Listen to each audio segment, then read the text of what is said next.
জ্বলছে আগুন, মরছে মানুষ, রাস্তায় ভারী বুটের শব্দ। লিখছে, বলছে, স্লোগান দিচ্ছে, কলম ছাড়ো অস্ত্র ধরো, কলম ছাড়ো অস্ত্র ধরো। আবার স্লোগান দিচ্ছে, ভারত যাদের মামার বাড়ি, বাংলা ছাড়ো তাড়াতাড়ি। এ হচ্ছে, আপনারা জেনে গেছেন, এখনো দেখেছেন টিভির পর্দায়, বিভিন্ন গণমাধ্যমের মাধ্যমে জেনে গেছেন, এটা বাংলাদেশের ঘটনা, সাম্প্রতিক ঘটনা। ভারত যাদের মামার বাড়ি, বাংলা ছাড়ো তাড়াতাড়ি। কি বলবেন? ভারত কাদের মামার বাড়ি? যারা এ স্লোগান দিচ্ছে তাদের বাবার বাড়িও ভারত। তাহলে এত ভারত বিরোধিতা কেন বাংলাদেশে? আজকে যে হাসিনার জন্য, শেখ হাসিনা সরকারের জন্য ভারতকে দোষারোপ করা হচ্ছে, শুধু ভারত একা তো নয়। শেখ হাসিনাকে এই জানুয়ারিতে যে নির্বাচন হয়েছিল ক্ষমতায় আনার জন্য, তার পিছনে চীনও ছিল। কই, চীনের বিরুদ্ধে তো একটা স্লোগান দেওয়া হয় না? চীনের বিরুদ্ধে তো কথা বলা হয় না। চীন গোপনে সমর্থন দিয়েছে, চীন হাসিনা যাতে ক্ষমতায় ফিরে আসে তার জন্য অর্থও দিয়েছে।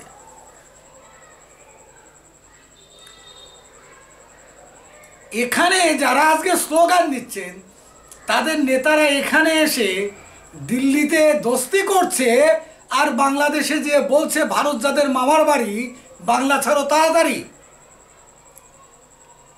আমি এই জন্যই বলছি, ভারত তোমাদের বাবার বাড়ি, মামার বাড়ি নয়। ভারত ভেঙেই পাকিস্তানের জন্ম, আর পাকিস্তান ভেঙেই বাংলাদেশের জন্ম। তোমরা দাওনি, এগুলো দিয়েছে ভারত। অতএব ভারত তোমার বাবার বাড়ি। ভারতকে বাবা বলা শেখো। তোমাদের আয়তন 55,500 বর্গ মাইল, মানে কম বেশি 1.5 লক্ষ বর্গ কিলোমিটার। তোমাদের জনসংখ্যা এই 16.5 কোটিরও কম হবে। ভারত তোমাদের চেয়ে 29 গুণ বড় দেশ, 120 কোটি মানুষের বাস। অর্থনীতিতে ভারত তোমাদের চেয়ে উন্নত, সামরিক শক্তিতে পৃথিবীর চতুর্থ। তোমাদের কি আছে? ঘন্টা। ভারত বিরোধিতা করছো, ভারতকে গালি দিচ্ছ, কি ঘন্টা আছে তোমাদের? স্বাধীনতার 50 বছর বাদেও নেড়ি কুত্তার মতো কামড়াকামড়ি করছো ক্ষমতা নিয়ে। দেশের কোনো উন্নয়নের তোমরা লবঢঙ্কা বাজিয়ে দিচ্ছ।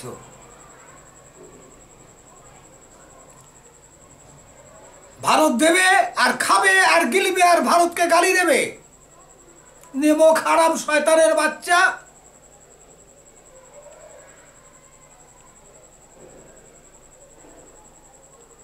ভারত সবচেয়ে কম দামে তোমাদের খাদ্য সরবরাহ করে থাকে। ভারত তোমাদের সবচেয়ে কম পয়সায় চিকিৎসা দিয়ে থাকে। ভারত তোমরা বিপদে পড়লে বিনা অর্থে, বিনা মূল্যে তোমাদের পাশে যেয়ে দাঁড়ায়। এবার ভারত খাবে। এসো এসো, বর্ডার ক্রস করে এদিকে এসো, কয়েকটা রকেট লঞ্চার পেটের মধ্যে গেলেই ঠিক হয়ে যাবে। বুঝতে পারলে?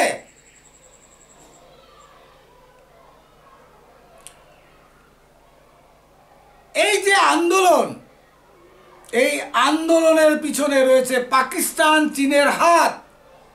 এই আন্দোলন দীর্ঘ পরিকল্পনার ফসল। কোটা বিরোধী আন্দোলন করো, তাতে আপত্তি নেই। তোমাদের চাকরি বাকরি, উপার্জন, জীবিকা এগুলোর জন্য আন্দোলন হতেই পারে, হাসিনা সরকারের বিরুদ্ধে আন্দোলন করতেই পারো, কিন্তু এগুলো কি হচ্ছে? এটা কোন আন্দোলন? কিসের আন্দোলন এটা? আন্দোলনের নামে জেল ভেঙে অপরাধীদের তোমরা মুক্ত করে দেবে, আন্দোলনের নামে নেটের যে অফিস তার মধ্যে যন্ত্রপাতি ভেঙে গুড়িয়ে দেবে, এটা কোন আন্দোলন? আন্দোলনের নামে পুলিশকে মারবে, আন্দোলনের নামে সেনাবাহিনীর উপর ঝাঁপিয়ে পড়বে, এটা কোন আন্দোলন? কিসের আন্দোলন? দেশে একটি স্থায়ী সরকার না থাকলে দেশের কোনো উন্নয়ন হয় না। যারা এই আন্দোলন করছো, ভারত বিরোধিতা করছো, তারা কি ভেবেছো ভারত ছাড়া তোমরা বাঁচবে? ভারতের জল না খেলে তোমরা বাঁচবে না, ভারতীয় পণ্য না হলে তোমরা বাঁচবে না, ভারতের চিকিৎসা না হলে তোমাদের জীবন রক্ষা হবে না। তোমাদের আছেটা কি? এত লাফাও কেন? খালেদা জিয়া যখন বিএনপি সরকার ছিল, ভারতের সাথে সুসম্পর্ক রেখে চলেনি। এরশাদ যখন সরকারে ছিল, তখন কি ভারতের সাথে সম্পর্ক রাখেনি? মেজর জিয়াউর রহমান যে সরকার ছিল, তার সময় কি ভারতের সাথে সুসম্পর্ক রাখেনি? ভারত তোমাদের স্বাধীনতা দিয়েছে, আর অকৃতজ্ঞের মতো কথাবার্তা, নিমক হারামের মতো কথাবার্তা বলছো তোমরা। কি করবে তোমরা? আন্দোলন করতেই পারো, হাসিনার বিরুদ্ধে স্লোগান দিতেই পারো, তার সরকারের বিরুদ্ধে আন্দোলন করো, তাতে আমাদের কিছু যায় আসে না। কিন্তু আন্দোলনের নামে তাণ্ডব করছো কেন? আন্দোলনের নামে জনগণের সম্পত্তি ক্ষতি করছো কেন? আন্দোলনের নামে ভারতীয়দের গালিগালাজ করছো কেন? বস্তা বস্তা টাকা দিচ্ছে চীন আর পাকিস্তান ভারতের বিরুদ্ধে প্রোপাগান্ডা করার জন্য, হ্যাঁ? আর সবাই মাদক, ইয়াবা মাদক দিচ্ছে, খেয়ে লাফাচ্ছ।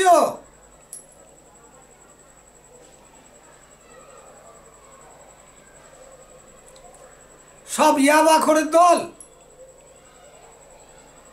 চীন থেকে ইয়াবা সাপ্লাই দেওয়া হয়েছে বিশ্ববিদ্যালয়গুলোতে, যাদবপুরে গাঁজা সাপ্লাই দেওয়া হয়, ভাং সাপ্লাই দেওয়া হয়, আর তোমাদের ঢাকা বিশ্ববিদ্যালয়ে, বিভিন্ন বিশ্ববিদ্যালয়ে ইয়াবা সাপ্লাই দিয়েছে। হ্যাঁ, খবর আছে, 1.5 মাস আগের থেকে ইয়াবা সাপ্লাই দিচ্ছে বিভিন্ন শিক্ষা প্রতিষ্ঠানে, আর ইয়াবা খেয়েই তোমরা এই আন্দোলন করছো, মাতালের মতো কথাবার্তা বলছো। ভারতকে খেয়ে ফেলবে? ভারত বাংলাদেশ নয়। ভারত তোমাদের মতো খয়রাতি খেয়ে বাঁচে না। ভারত নিজের দেশের সম্পদ দিয়ে নিজের নাগরিকদের খাইয়ে পরিয়ে বাঁচিয়ে রাখে। ভারত আলাদা জিনিস।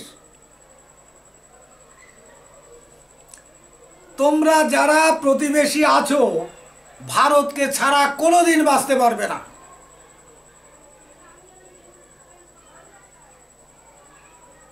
অতএব কলম ছাড়ো, অস্ত্র ধরো। তোমাদের কথা আমরা বুঝতে পেরেছি, তোমরা এখন সন্ত্রাসের পথে যাবে। যাও, সন্ত্রাস করো, অস্ত্র নাও, মজা বুঝতে পারবে। সব সময় 71 সাল নয়, বুঝলে বাচ্চা? 71-এ ভারত পাশে দাঁড়িয়েছিল বলে অস্ত্র পেয়েছিলে, অস্ত্র ধরে লড়াই করতে পেরেছিলে, ভারত প্রশিক্ষণ দিয়েছিল। এখন ওই জিনিসটি আর হবে না।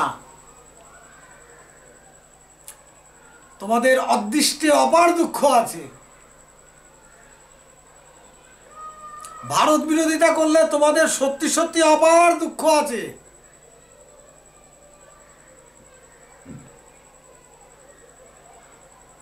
তোমরা একটা ব্যর্থ রাষ্ট্র, তোমরা কেউ দেশের উন্নয়ন করনি, তোমরা সবাই লুট করেছো দেশটাকে। একদিকে সাম্প্রদায়িকতা রেখেছো, অন্যদিকে দেশটাকে লুট করেছো, দেশের মানুষের অর্থ তোমরা কোটি কোটি টাকা মেরে দিয়েছো।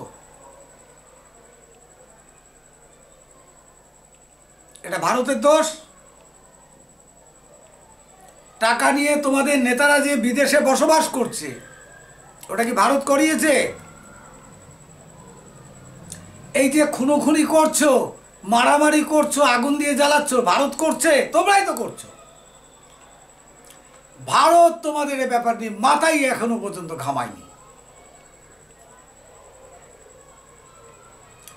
অতএব তোমরা চাইছো বাংলাদেশকে একটা পৃথক জঙ্গিবাদীদের ঘাঁটি তৈরি করতে। আমরা কিন্তু ব্যাপারটা জানি।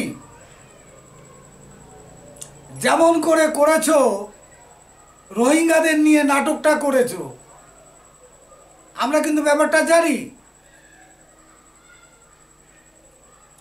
রোহিঙ্গারা ভালোই ছিল বারবার, তোমরা যে পুচ্ছ চুরকে ঘা করলে। টেকনাফে যে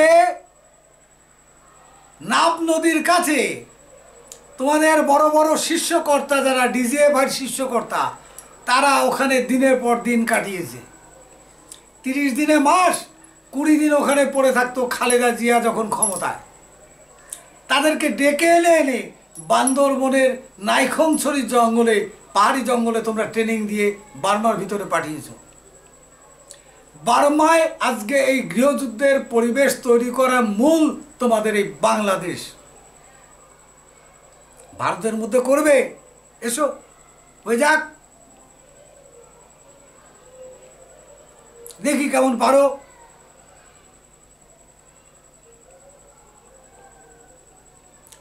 অতএব আমরা জানি, যখন পূর্ব পাকিস্তান ছিল, ওই বান্দরবনের নাইখংছড়ির জঙ্গলে নাগা, মণিপুরি, ত্রিপুরী জঙ্গিদের প্রশিক্ষণ দেওয়া হতো।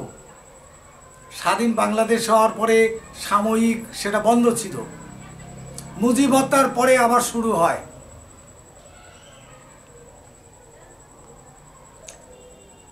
ওই পথে হাঁটলে তোমরা ভুল করবে। পশ্চিমবঙ্গের মাননীয় মুখ্যমন্ত্রী বলেছেন, যদি শরণার্থী আসে আমরা তাদের আশ্রয় দেব। তিনি মানবিক কারণে বলেছেন, কিন্তু মনে রেখো, এবার আর জায়গা হবে না।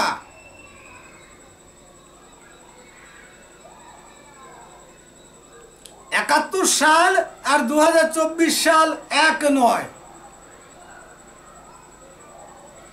তোমরা বারবার নাটক করবে আর তোমাদের এনে এখানে জামাইয়া ধরে আমরা খাওয়াবো শরণার্থী ক্যাম্প খুলে। সেটা আর হচ্ছে না খোকা, সতর্ক হও। মানুষ, বাংলাদেশের মানুষ যারা আছেন, তাদেরকে বলবো, চোখ কান খোলা রেখে আন্দোলনকে আপনারা পরখ করুন। ভারতে যারা আছেন তারাও চোখ কান খোলা রেখে ভিতরের ব্যাপারটা জানার চেষ্টা করুন। ছাত্র আন্দোলন শুরু হয়েছিল প্রথম, এখন আর ছাত্র আন্দোলন নেই। এটা কিন্তু ভারত বিরোধী আন্দোলনে পরিণত হয়েছে। ওরা আর একটা নতুন করে জঙ্গিবাদী রাষ্ট্র তৈরি করতে চাইছে। অতএব আমরা এটা কোনো অবস্থায় সমর্থন করব না। হাসিনা হটাবে, কাকে ক্ষমতায় আনবে সে তোমাদের আভ্যন্তরীণ ব্যাপার, কিন্তু আমরা একটা কথা জানি, রাজনৈতিক স্থিতিশীলতা না থাকলে দেশের কোনো উন্নয়ন হবে না।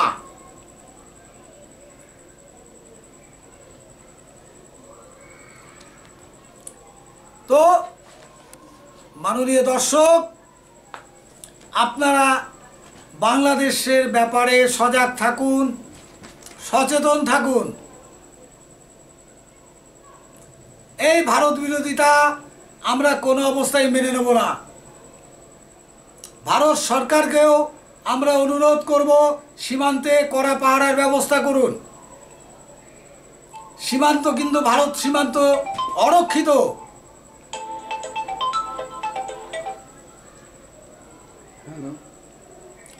অতএব ভারত সীমান্তে আরো কঠোর নিরাপত্তার ব্যবস্থা করুন। নিরাপত্তার ব্যবস্থা না করলে উত্তর পূর্ব ভারতের ওপর আগামী দিনে যে চাপ আসবে, এই অনুপ্রবেশ বা এই শরণার্থী চাপ যদি আবার আসে, তাহলে কিন্তু উত্তর পূর্ব ভারতে দুর্ভিক্ষ দেখা দেবে, মহামারী দেখা দেবে, দুর্ভিক্ষ দেখা দেবে। আগে নিজের ঘর, তারপরে পর। মাননীয় মুখ্যমন্ত্রী, পশ্চিমবঙ্গের মুখ্যমন্ত্রী যেটা বলেছেন, মানবিক কারণে বলেছেন, কিন্তু না, আর বাংলাদেশে দেশে ঢুকতে দেওয়া হবে না। আমরা এর বিরোধী। আর শরণার্থী ক্যাম্প করা যাবে না। আমাদের অর্থনৈতিক অবস্থা এমনি, রাজ্যের অবস্থা খারাপ, জনসংখ্যা হু হু করে বাড়ছে।